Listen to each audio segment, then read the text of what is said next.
ప్రజాప్రతినిధులు ప్రజల అవసరాలను తీరిస్తే వారిని దేవుడిలా పూజిస్తారు. ఇది అక్షర సత్యమని నిరూపించింది మడకశిర మండలం హెచ్ఆర్ పాళ్యంకి చెందిన ఓ పేద కుటుంబం. ఎమ్మెల్యే ఎంఎస్ రాజు చూపిన ఔదార్యానికి ఆయన ఫోటోను ఇంట్లో పెట్టుకుని పూజలు చేయడం మొదలుపెట్టింది నిరుపేద కుటుంబం. ఆ వివరాలేంటో ఇప్పుడు చూద్దాం.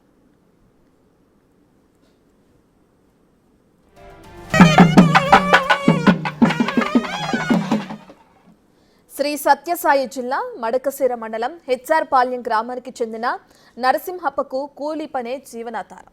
భారీ వర్షాల కారణంగా అతని ఇల్లు కూలిపోవడంతో నిలువ నీడ లేకుండా పోయింది. మళ్లీ ఇల్లు కట్టుకునే స్తోమత లేని నరసింహప్ప భార్య ఇద్దరు పిల్లలతో కూలిపోయిన ఇంటికి సంబంధించిన బాత్రూంలోనే నివాసం ఉంటున్నారు. 2022లో అప్పటి వైసీపీ ఎమ్మెల్యే తిప్పేస్వామి గ్రామంలో గడప గడపకు వైసీపీ కార్యక్రమంలో పర్యటించారు. బాత్రూంలో నివాసం ఉంటున్న నరసింహప్ప కుటుంబ పరిస్థితిని చూశారు. వెంటనే రెవెన్యూ, హౌసింగ్ అధికారులను పిలిచి ఇల్లు మంజూరు చేసి నిర్మించి ఇవ్వాలని అందరి సమక్షంలో ఆదేశాలు జారీ చేశారు. దీంతో నరసింహప్ప కుటుంబంతో పాటు గ్రామస్తులు కూడా ఎంతో సంతోషించారు. కానీ ఇల్లు మాత్రం మంజూరు కాలేదు. దీంతో 6 ఏళ్లుగా ఆ కుటుంబం బాత్రూంలోనే నివాసం ఉంటుంది. నరసింహప్ప కుటుంబం దీన స్థితి గురించి తెలుసుకున్న ఎమ్మెల్యే ఎంఎస్ రాజు ఆ కుటుంబాన్ని ఆదుకోవాలని నిర్ణయించుకున్నారు. దాదాపు 6 లక్షల సొంత డబ్బుతో ఇల్లును నిర్మించి ఆ కుటుంబానికి బహుమానంగా ఇచ్చారు.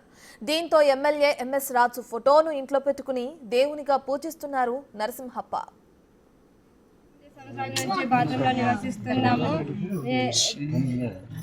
ఈ పేపర్కి ఇచ్చి ఎంఎస్ రాజు గారు చూసి మాకు వచ్చి ఇల్లు ఇచ్చినాడు.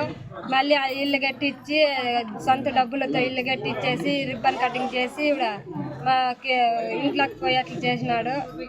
వాళ్ళు ఫోటో పెట్టుకొని వాళ్ళకి ధన్యవాదాలు చెప్పుకుంటున్నాము, పూజలు చేస్తున్నాము.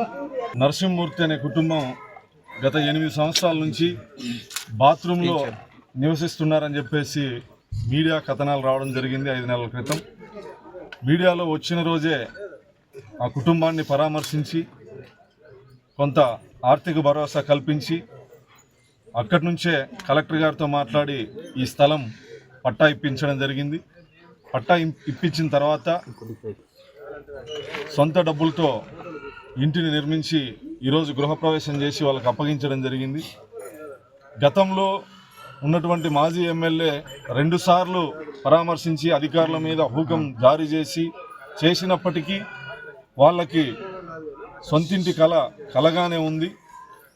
ప్రజాప్రతినిధులు బాధితుల దగ్గరికి వెళ్ళినప్పుడు న్యాయం జరుగుతుందనేటువంటి భరోసా కల్పించాలనే ఉద్దేశంతోనే ఆ కుటుంబానికి ఈరోజు ఇల్లు నిర్మించి ఇవ్వడం జరిగింది నరసింహమూర్తి కుటుంబం.